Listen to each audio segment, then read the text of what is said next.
Hello. Hello, Ignite. How's it going? It's me again. I'm back. Haven't gotten rid of me yet. Who went to the Damon John lunch yesterday? Wow, a lot of you. How was that? It was awesome, right? Yeah. He's good. He has amazing energy.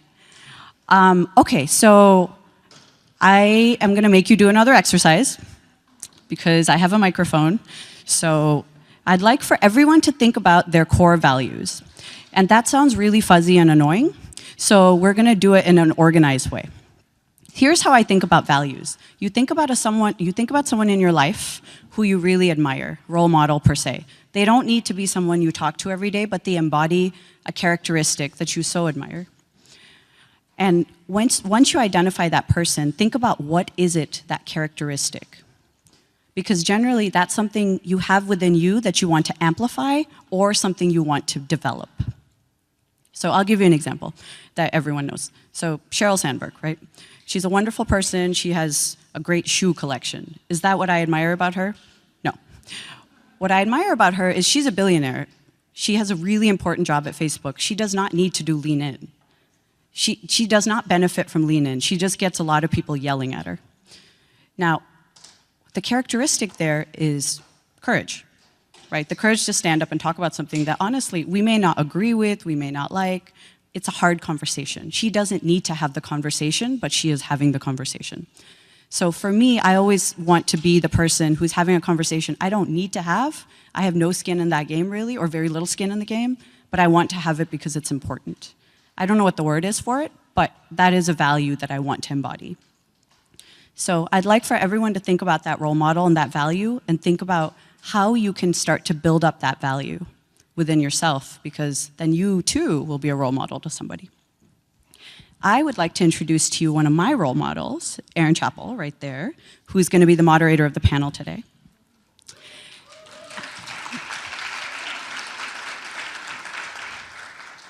And I have an Erin story that just blew my mind. So a few years ago, I was writing a book called You Had Me at Hello World, Mentorship Advice for Young People. And I thought, I'm going to go seek out one of the best mentors in the company for men, women, everybody, Erin Chapple. So I went to her and I said, Erin, what is your advice for people to really nail it the first 100 days? Right? Everyone wants to hit the ground running and be like that super rock star person. How do they do that right away, 100 days? So she sat me down and she talked to me for like 90 minutes straight about this. And I'm writing so many notes, my hand's falling off. And then I realized she's quite pregnant. And you know what she said?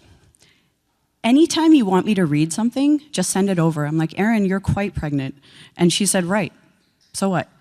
And I'm like, yeah, so what?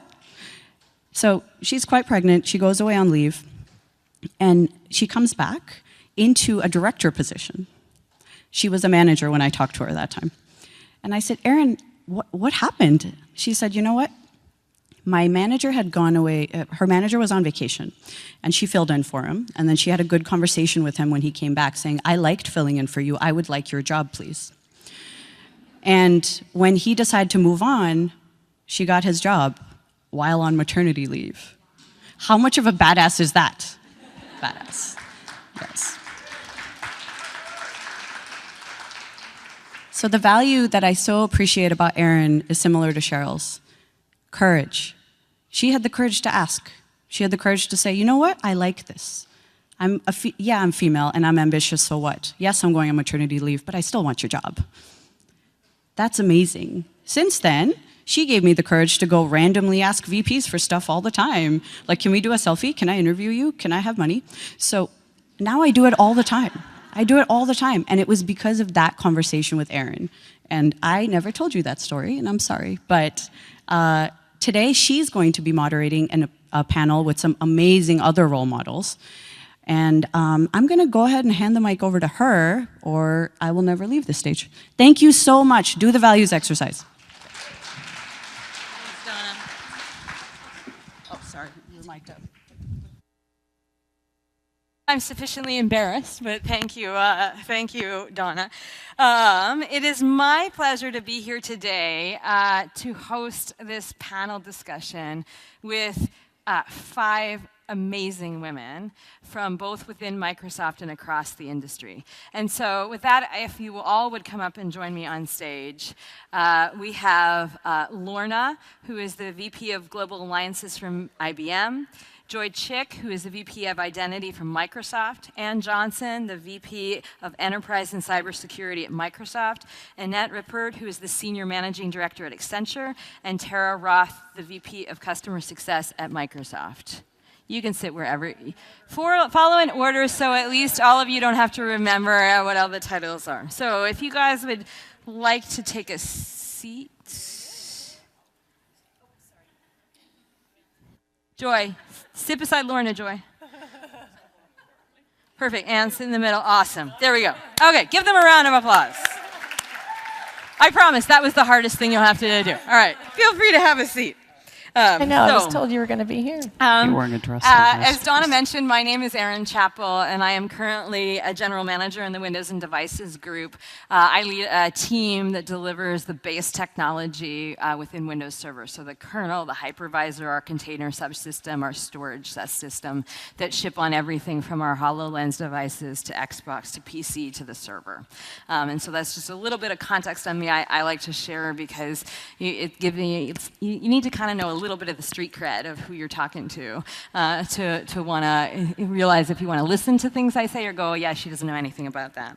But today, we're going to talk with these 5 amazing women up here about how personally and professionally they've found meaning in the work that they do and how they channel that to really have an impact in technology.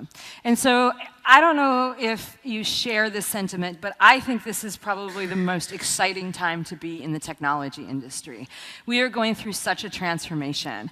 Donna shared how I went through this journey. My son is now almost 3, but when I look at just how technology has woven itself into the fabric of our everyday lives, I'm amazed, right? If it starts with the baby monitor, right, that gets hooked up to my phone so that when my son goes to bed, I actually have free range around the house, to the fact that my son's school has an Instagram account so I can actually see him having fun while I'm in work meetings. That's my favorite activity when I get really bored with the subject, is to kind of check out the Instagram feed. Or the meal service delivery, right? That when you are super exhausted at the end of the day and you want to put a healthy meal on the table that really saves the day. And all of these are personal examples how technology has woven itself into our lives, but it's easy to see how you extend that into the business world and the services and infrastructure behind that. And, those things have a way of having a positive impact on my life or a negative impact on my life. And so all of us in the IT and developer space have a really critical role, right, to play in how technology is shaping the world and the business around us. And so, I know all of us have an inner geek in them. I was telling the folks earlier when we were having lunch, my little inner geek today is I'm wearing a very, it looks like a nice, elegant shirt. It actually has little penguins on it. It's my homage to the fact we now support Linux containers on Windows Server, so that was my little inner geek. But I know that it's not just inner geek that drives us to do it. It's really that we have found some personal deep meaning in what it is that we do and the calling that we have to work in the profession.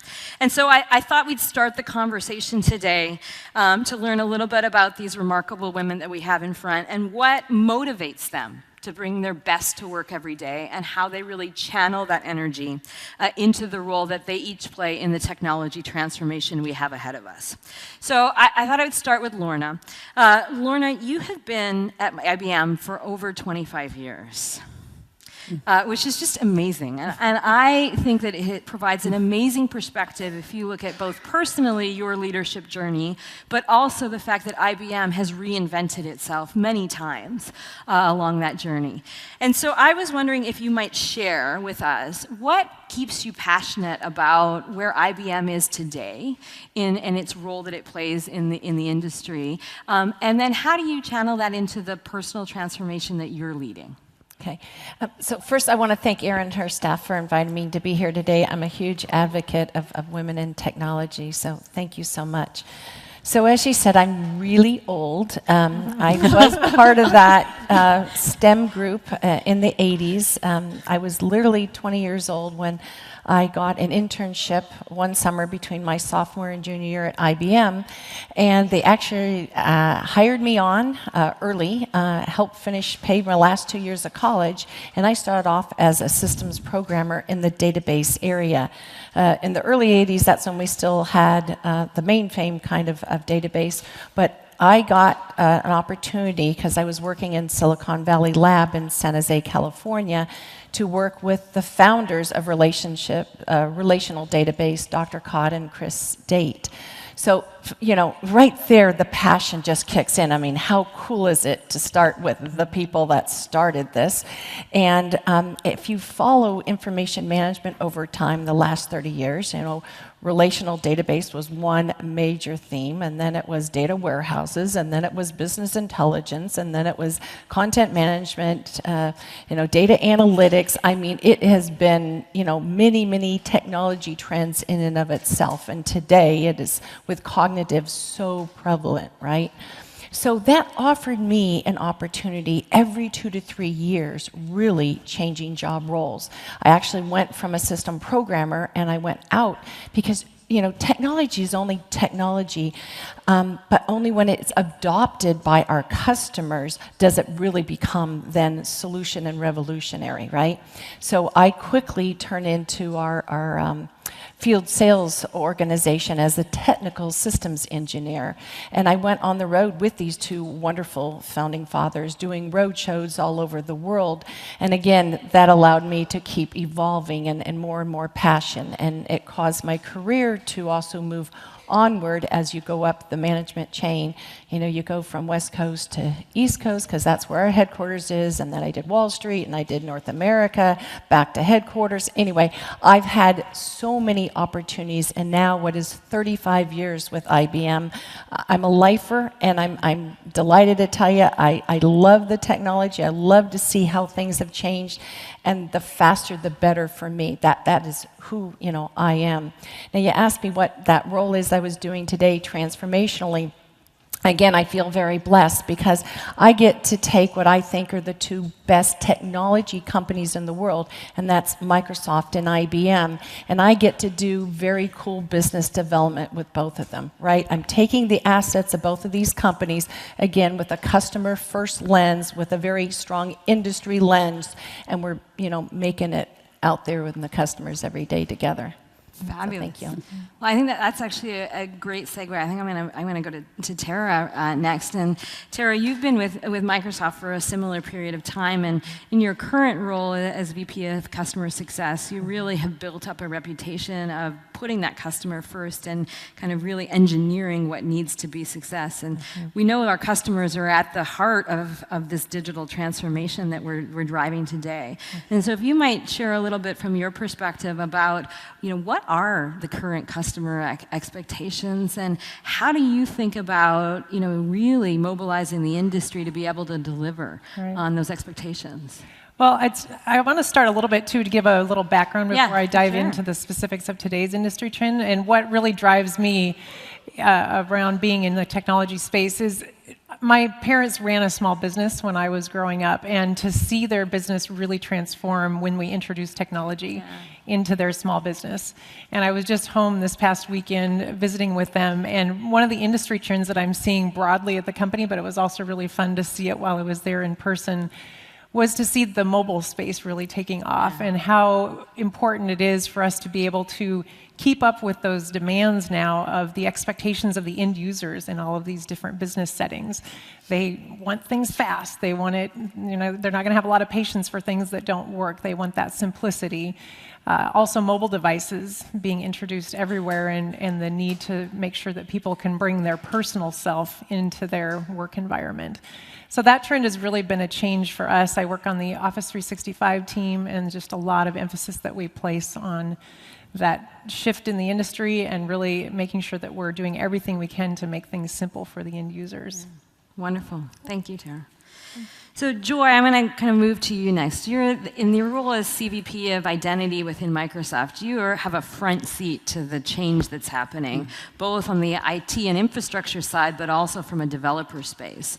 So Identity itself is going through this massive transformation into identity kind of as a service and the infrastructure layer. But also, we see just the increasing demands around security and authentication really changing how identity holds.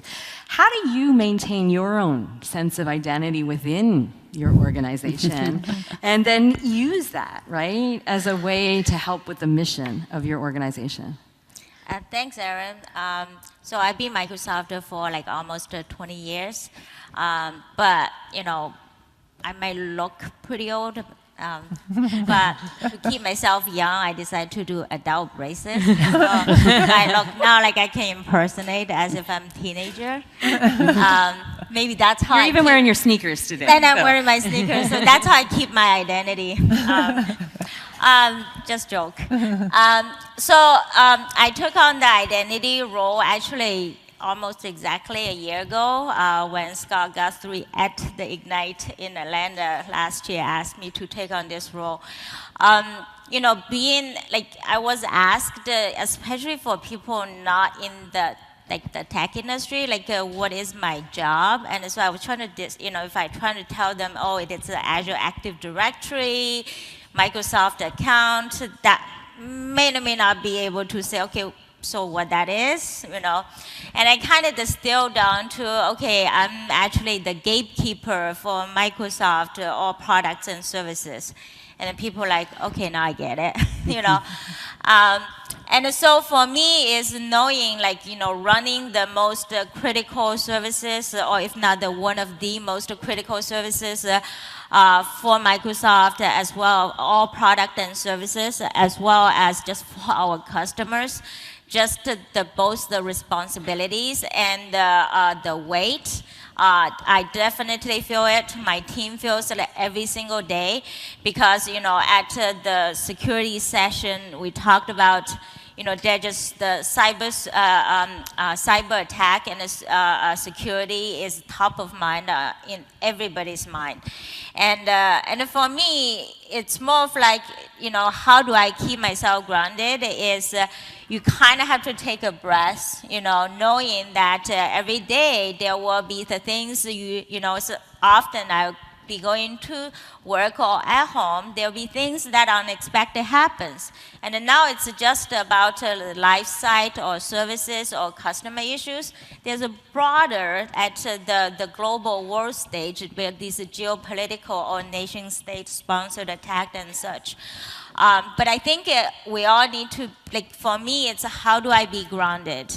How do I be patient and resilient, and just knowing that for any, whether it's a crisis or risk, if I can rely and trust my team and we to work together as a team, then we can go through that. So knowing that it's not only on my shoulder, knowing that I can work together as a leadership team with my team. I know I have the best people in my team that everybody is doing sort of the best of their capability. That's how I get myself grounded. And sometimes just take a breath. Yeah, it's often, I think, times hard to remember that when we get so swept up, and we'll talk about this a little bit later, in just the speed at which things operate today, to remember to just take that breath. So thanks for reminding us, Joy. Anne, I'm going to turn to you next. You've built up this incredible set of experience and expertise in the cybersecurity space, from being COO to CEO of your own company to your existing role of VP of Enterprise and Cybersecurity at Microsoft. With this digital transformation that's happening, cybersecurity is kind of even more front and center in people's minds and core, right, to how people can really operationalize this digital transformation. Can you share a little bit about what drew you into this space, and then, what excites you about the opportunity we have to really conquer the threats that we have out there today? Sure. Thank you, Erin. So I spent my career before security doing networks and storage. So I was core infrastructure. And what drew me to pursue a career in cybersecurity was I knew nothing about it. It was that continual quest for learning. So my first role was actually as a PKI specialist for the company I worked for. I couldn't even spell PKI. That was my joke, right? I didn't have any clue what I was doing. But I just wanted to learn something new. I'd been in networking and storage for a long time, and I was like, all right, that's kind of, I know that now. I want to do something new. What's kept me in security, because it's probably my longest tenure in any type of tech, is because it changes every day.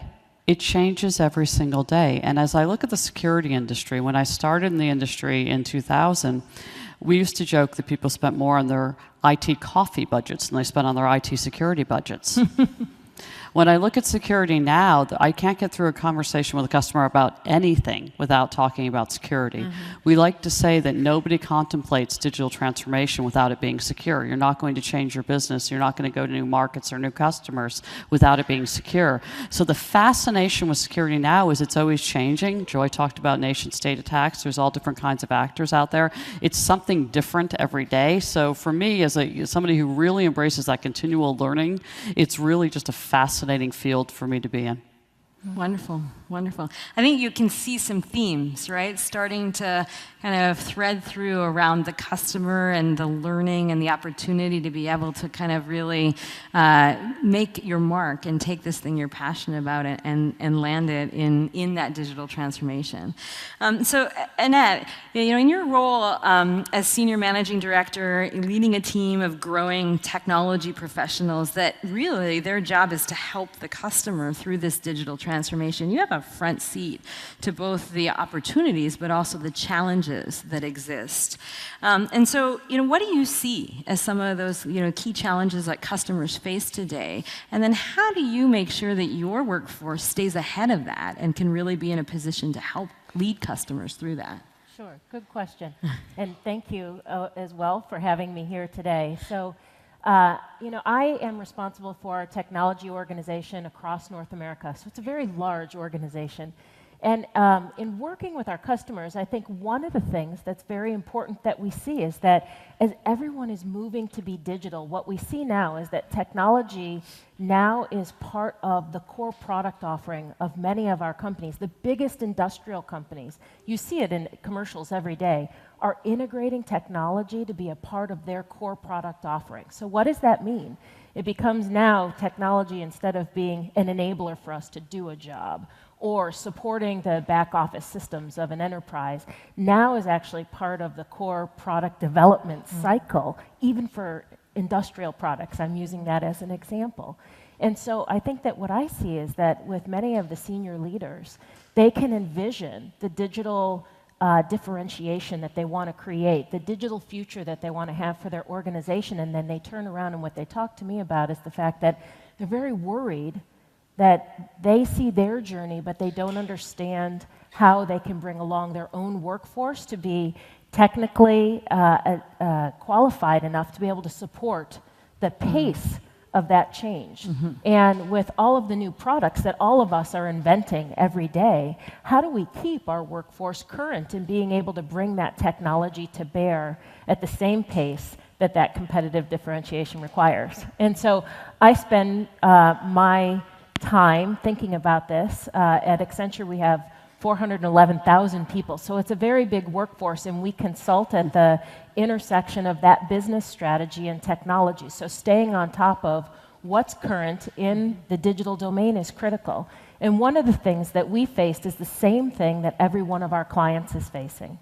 And that is, how do you stay on top of keeping your workforce current? And so we have kind of a 5-step program that we've taken. The first of which is, we went through and took an assessment of how the roles are so vastly different today than they once were. And so when we think about career architecture and roles, today there are AI specialists, blockchain specialists. These were not roles that existed 2-3 years ago in earnest or at scale. And so changing that model. As we look at that then, what are the skills required? And using advanced techniques, using AI capabilities to look at adjacent skills. So how can people envision their own future of how they want to build their own skills profile in concert with what the overall demands of the market. And then looking ultimately about how do I self-assess my own capabilities? Because I will contend to you, and I'll talk to you later about the fact that every one of us should do a job that we love. So how do you take your skills and orient them in such a way that you're finding the path that's most satisfying for you personally and has the greatest career opportunity? And then we looked at things like buy versus build. Do you source skills by pulling them out of university and creating them to the fashion that you need in the marketplace? Do you take existing embedded skills, which we're doing a lot of in terms of reskilling? And the last thing was really learning. So we've created an entire digital learning platform that is responsive to the learning needs of, if you look at any one of our workforces, at any time we have like 5 generations of learners. Yeah. Well, I know that the learners that I want to reach that are in my workforce that are just coming out of university learn vastly different than the learners that are more senior in our organization. So how do you pull together, and we have through a digital platform, bring together facets of, whether it's social media, video, gamification, et cetera, in order to reinforce the learning skills. And so I think that you'll see this throughout your own careers. How do you find yourself developing your own skills? How does the organization that you're working in become a learning, adaptive organization so that you're continuing to build and thrive skills that meet the needs of your company? That's awesome. It's amazing to see the investment that the organization is making from a systems point of view. And I think that's a great segue to kind of take it down to that individual level, right? I think one of the challenges that I know I face is that at the speed, we all kind of heard from our panelists about just the rate of change that's happening, whether it be with the mobile introduction or the, cybersecurity or what's going. And I'm often torn between keeping up, right, and the pace of going with actually slowing down enough to take that breath. And I'm a big believer that reflection and having that time to kind of be introspective really helps you to build and understand where you're going. And so I'm curious, Joy, maybe you could start us off by just sharing, how do you make time in your busy day to learn, to really understand what is out there? Yeah, I'm a big believer, first of all, I think part of like a Microsoft culture, like Satya said, about being growth mindset. I am a strong believer of we have to have our mind open and have that curiosity and learning. And also, I am a strong believer of we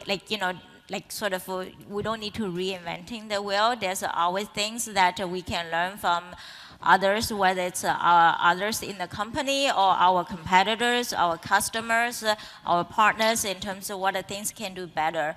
One of the example is, as some of the services of my previous roles, that as we were trying to scale to large-scale services, instead of trying to say how do we do within the team, I just took my leadership team down to the Silicon Valley and, just through our own LinkedIn personal connections, just get a set of, whether it's Dropbox or Facebook or, Netflix, just get a bunch of industry companies and learn from what they do better in terms what are the challenges around engineering, around large-scale services.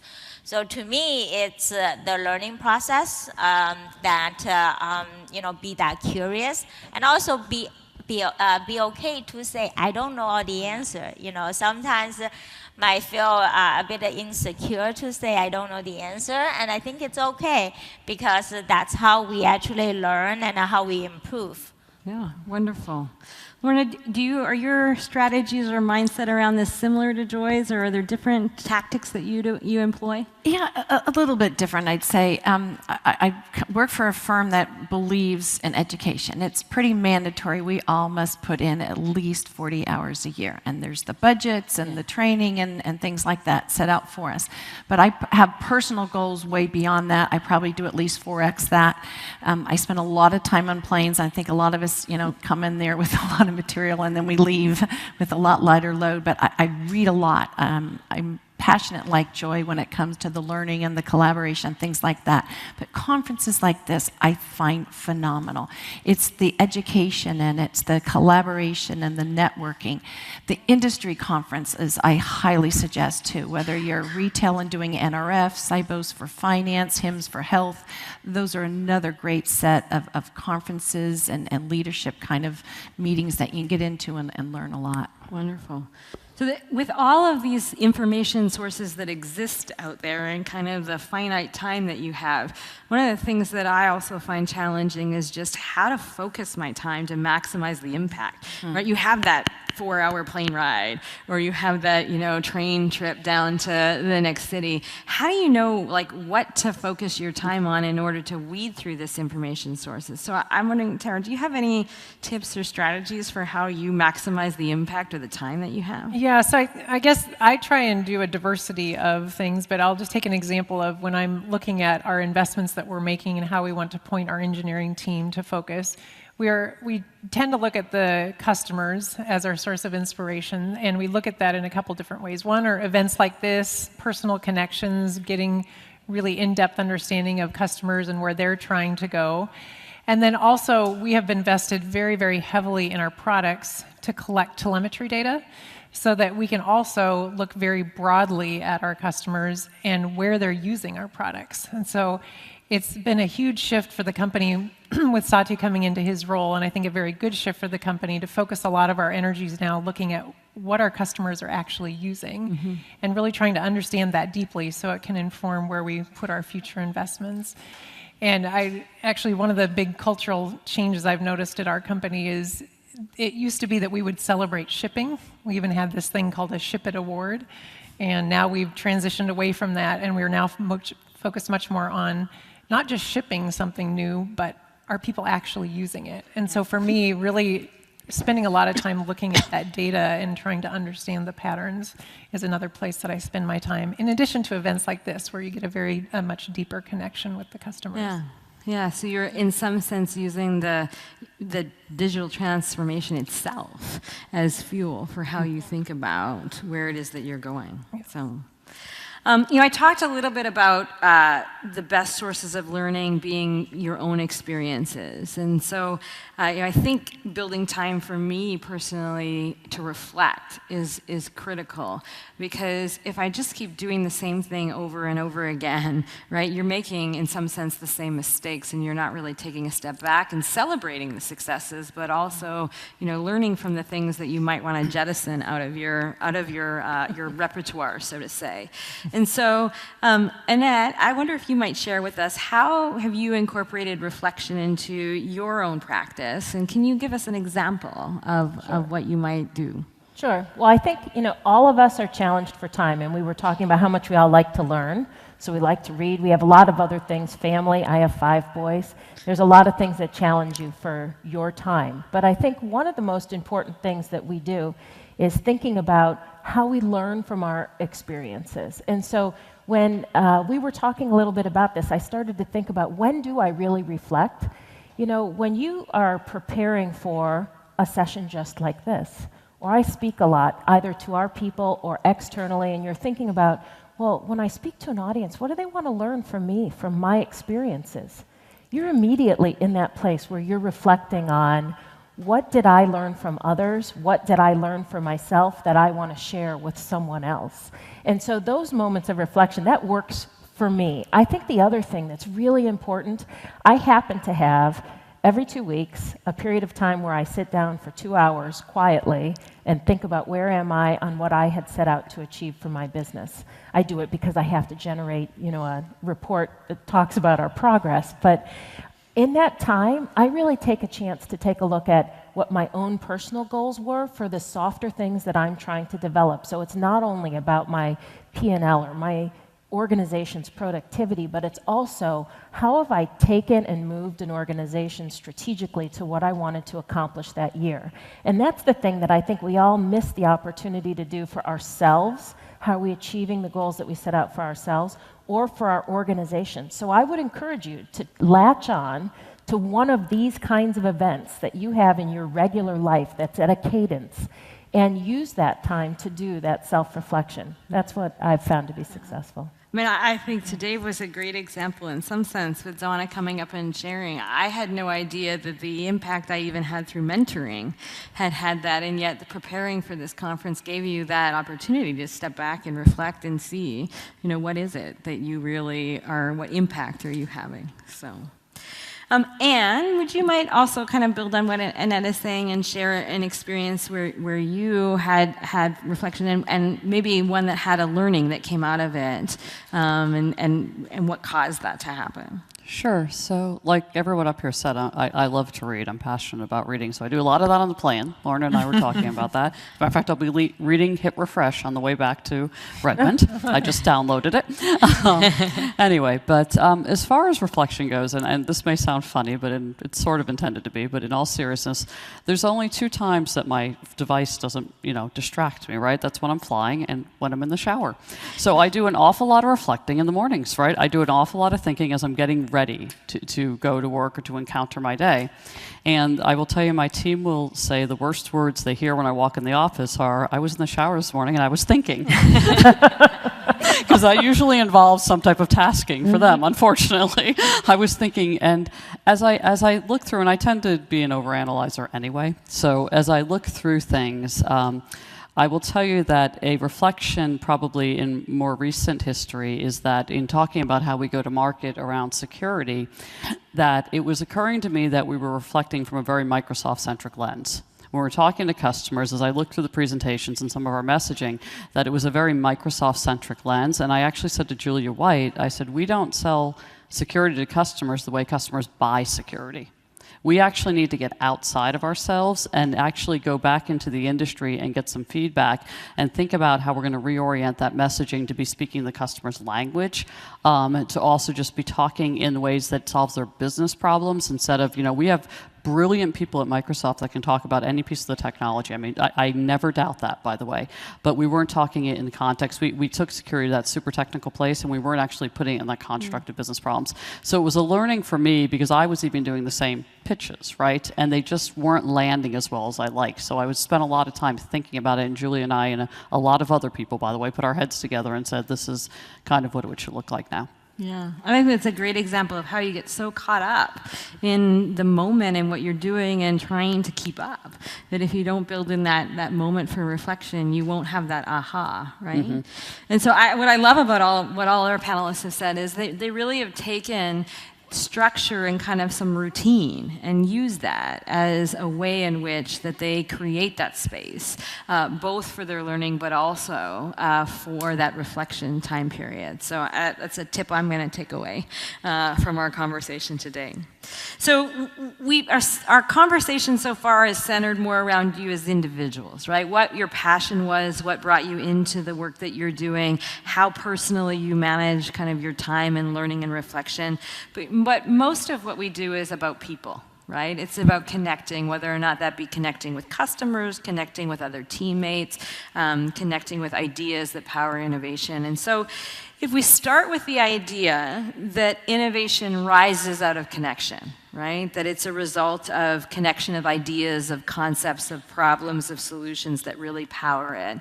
Let's explore maybe some of how you build connection into your daily life. And so, Tara, I'm wondering, as you've grown in your role and kind of had a broader end-to-end view around the product and the business and the customer, has your focus changed or the ways in which you think about creating the conditions for connection to happen for either you or for your team? Yeah, it definitely has. I think back to when I started at Microsoft, I was working on an individual application called Microsoft Project. And at that time, it was really fun because I felt like almost off on an island. We could do our own thing. We could set our own schedules, a lot of our own events. And now fast forward to today, we are really trying to make sure that as a whole, we are connected across Microsoft and we're able to give the best of Microsoft to customers, not in these individual islands, but better together. And so I've definitely changed the way I work in terms of connecting with people across, whether it be in the Windows team or in the enterprise and security team, just making sure that we understand each other's shared goals and so that we can work better together. And so that's been a huge change for me, is learning to work at that scale. It's a lot of people and a lot of organizations to align with. But do you have any tips for how you manage all of those people that you have to interact with? I think the big thing is creating, first off, really trying to step into their shoes and understand what are their goals. Because oftentimes, if you don't do that up front, you end up disagreeing on things and you don't have empathy for why they're disagreeing. And you might not come up with a solution that meets everybody's priorities when you don't understand where they're coming from. And so really trying to empathize and learn up front. And I oftentimes find myself trying to jump too quickly to solutions and not really taking that time to say, let's understand each other first. Yeah, that's a great tip, great tip. Lorna, do you have an example of that you could share of where you made a connection that others hadn't, that led to some kind of innovation? Yeah, I think, again, some of these connections can just happen in your own neighborhood. So let me share a story I have here. I live in San Diego, California, and in San Diego there's just a lot of golf courses. Not that I play golf, but there's a lot of them. And in our community, we've got a clubhouse. And I was down there one night for dinner, and you know how those cocktail napkin discussions start, right? And I was talking to this gentleman who we had just met. Our kids happened to go to the same high school, and he was president of the weather company. So not the Weather Channel, but think of all the data analytics for weather. You have it on your app on your phone, and you press it, and you find out what the weather is, right? And I, of course, was working for IBM doing these smarter city projects. And we both started talking. All of a sudden, we're like, oh my gosh, we're doing this for Brazil for the Olympics, and he was doing that, but he was coming at it from a weather perspective, and I was coming from a logistics perspective, and then we were talking about Nice, France. Well, anyway, long story short, we got our two business development parts of our companies together, and some 18 months later, IBM ended up buying the weather company. So, I mean, it's just those kind of things. They happen in your neighborhood. They happen on airplanes. You just got to keep those connections going, because it's all relevant. Someday it really will be. Yeah, I think that's a great kind of tee up for the next question that I had for Anne, and that is that I often, particularly when talking to women, find out that networking is considered to be more of a four-letter word, right? You don't want to actually use it in that. And so, and yet, it happens in these organic ways. I'm wondering, Anne, if you might be able to share with us, how do you think about your network and the role it plays, particularly in supporting or helping you with this change or innovation? Yeah, so it's critical, right? You have to be networked, and you have to understand what your goals and objectives are when you start on your network. I obviously have a social network and I have a professional network, and there's a lot of overlap between the two. You spend enough years in this industry, your colleagues become friends, right? But I actively work it. I actively work it on LinkedIn. I'm very big, from a social media standpoint, a LinkedIn user. I actively work it on Twitter. I make sure, but also, to Lauren's point, the airplanes, the casual events. I'll give you one example from right here at the conference. I was standing at a table, one of the high tops, with two other people, and we were all on our phone. We were all either texting or doing something. We weren't talking to each other, by the way. And a gentleman walked up and he said, "Can I join you in your texting exercise?" And it was an aha moment. It was like, we're wasting this opportunity. He was somebody, I didn't realize who it was. He was somebody I knew from the past, but it doesn't matter. But we were wasting this opportunity we had with all these people around us. Like, you're sitting in this room, we weren't talking to anybody. We weren't even talking to each other. We were doing whatever would seem to be urgent at that moment. You actually have to prioritize having those conversations. Other things can wait. I've learned to leave my phone in my bag when I'm having a conversation, or to just work around a room like this. And when you're sitting at a table, meet the person next to you. Spend a couple minutes talking to them. Understand who they are. Understand what they're about. It's really not challenging, but you do actually have to work at it because you're so busy. Yeah.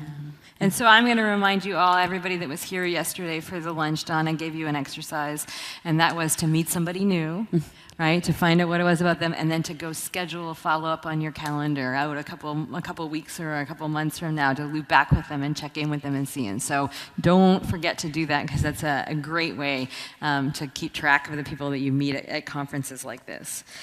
And an overlooked power in kind of driving change or transformation or landing any innovation is your peer community. And I think we oftentimes think about our teams, we think about our management, we think about customers, but we don't think about that peer community that we have. How do you think about really building that community within your peer group? Well, I think there's a couple of things. If I think back to my own career, I think about opportunities where I was working on something very hard.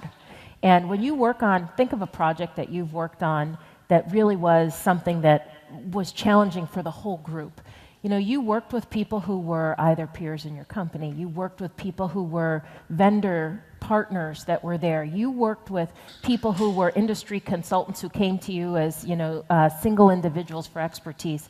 And because you were focused on a single goal, you worked together on something hard, you created a product, and you probably created a lifelong connection with that person. I would tell you, if you're starting in your career, those lifelong connections pay off dividends your whole career. And I never worked very hard at networking. What I did do is every time I saw one of those people again, I exercised that personal connection. It wasn't an acquaintance. I remembered something about their family. I remembered how to be connected with them. And I would encourage everybody that kind of connection will pay dividends. Many of those people now, whether they're CEOs or leaders in industry or something else, you know, they were from foundational relationships from when you're young. And I think back to now in my position, I like to foster this kind of thing where we can work on a common problem together. So we started something called the Liquid Studios and Innovation Hubs, and we bring together our partners and our customers and people across our own organization, which many times don't network properly, but when you foster that environment to be able to work on something to try to get that idea around how do you begin to foster the relationships and ideas for innovation as a working group because you're thrust into something that you're trying to resolve. Yeah, that's a great tip. As I'm reflecting back on my career, and I would say a lot of those people that I either interned with or met along the way have been, you know, super important for me as that journey has continued. So. Joy, in your role, you play this role of driving change across a large organization, and that's a very challenging place to be in. And so, you know, what have you learned that is important as you think about getting the team focused on driving that innovation from idea to execution?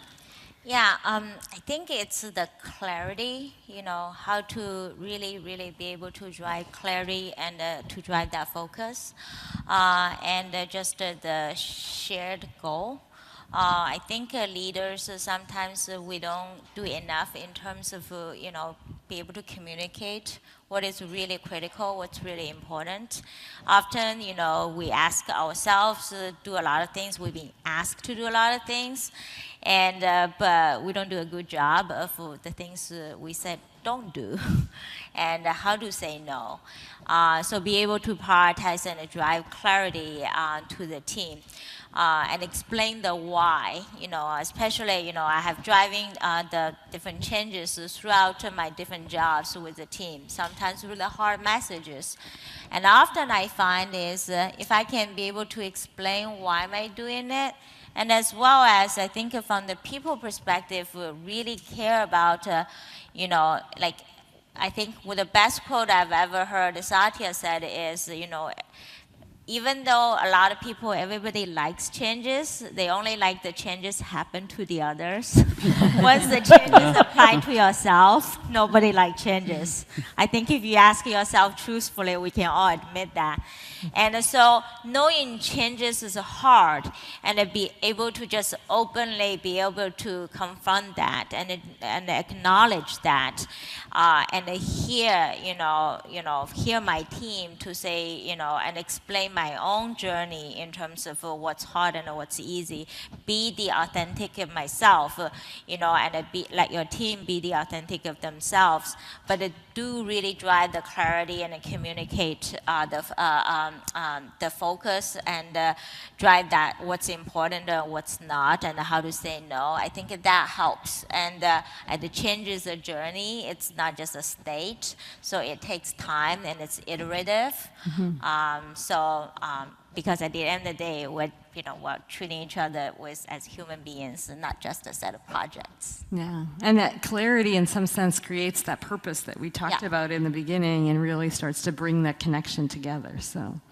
Amazing. Well, we have kind of about 10 minutes left, and so I thought, one of the things that's super exciting about being part of this women's event is that in addition to getting to spend time with folks that I don't get to spend a lot of time with and meeting new folks, I get to really pause myself and reflect and understand. And I think that we learn a lot through stories, right, and through hearing experiences. And so I hope today you've heard one of our panelists talk about some experience they have, and you could see a bit of yourself in it, or you could relate to it, and you could really think about, well, what might I take away from that and incorporate into my day-to-day practice, right? Whether or not it be to build out your reading list before you get on a plane, or think about those people that you really worked on projects together with that you wished you could reconnect with, or remembering to put that follow-up reminder on your calendar to go reconnect with that great man or lady that you met at this conference.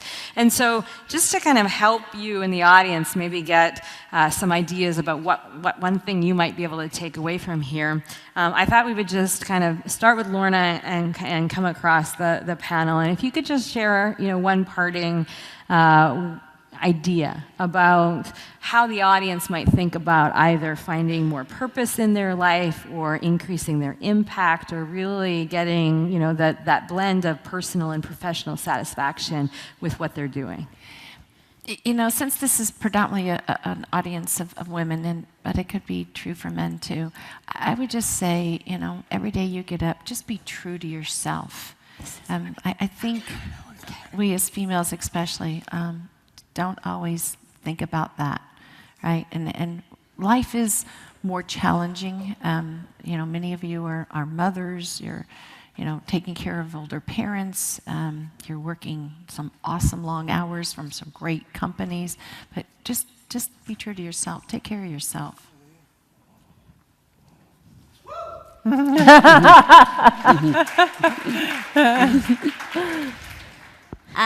For me, be authentic, have fun, be self-deprecating, and taking risk. Life is short, and if you don't take risk, then you'll regret it someday, and don't let that happen. So take risk and have fun.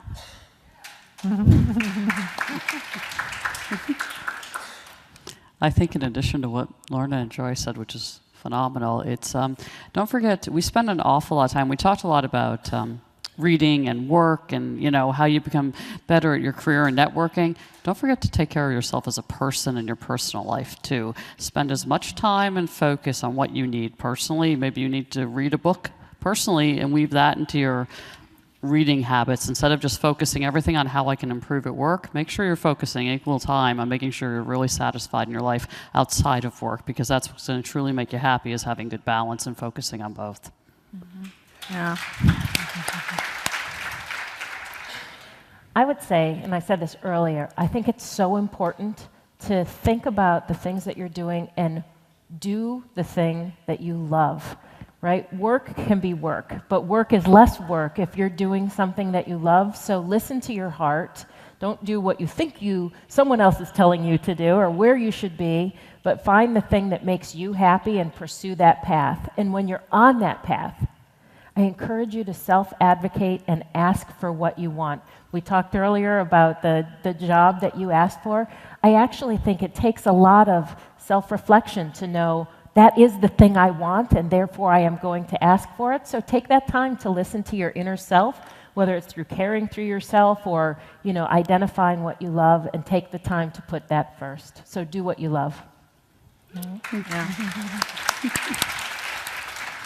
So on that theme, I was reflecting back on a talk I had previously heard about how to find that thing that you're really passionate about. And the 3 words that they asked you to reflect on were what makes you mad, what makes you sad, and what makes you glad. Mm-hmm. And just reflecting on those 3 words and thinking about the emotions of each of those and what really drives you.